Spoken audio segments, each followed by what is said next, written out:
ইলিশ মাছের রেসিপিগুলোর মধ্যে I am literally obsessed with সরষে ইলিশ। ইজি ওয়েতে আজকে কীভাবে রেসিপিটা তৈরি করলাম সেটা আপনাদের সাথে শেয়ার করব। প্রথমেই মাছগুলোকে নুন, হলুদ এবং সরষের তেল দিয়ে আমি ম্যারিনেট করে রেখে দিয়েছিলাম। এরপর নুন, হলুদ, কাঁচামরিচ, সাদা সরষে এবং কালো সরষে দিয়ে খুব ভালোভাবে আমি এটা মিক্সচার করে নিয়েছি এবং এটা কিন্তু মেইন ইনগ্রেডিয়েন্ট হিসেবে কাজ করবে। তো ম্যারিনেট করে রাখা মাছগুলোকে আমি একে একে ছেড়ে দিচ্ছি। পেস্টের মধ্যে মাছগুলোকে ছেড়ে দেওয়ার পর খুব ভালোভাবে আমি এখন মাখিয়ে নেব।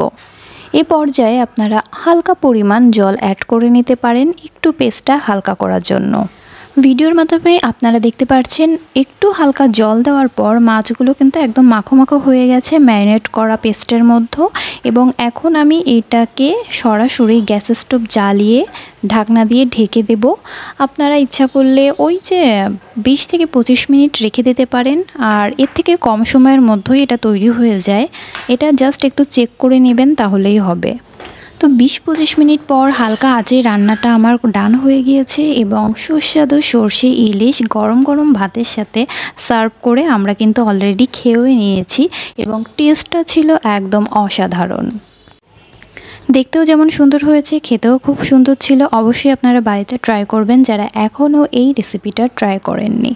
আমি শিওর আপনাদের কাছে অনেক ভালো লাগবে।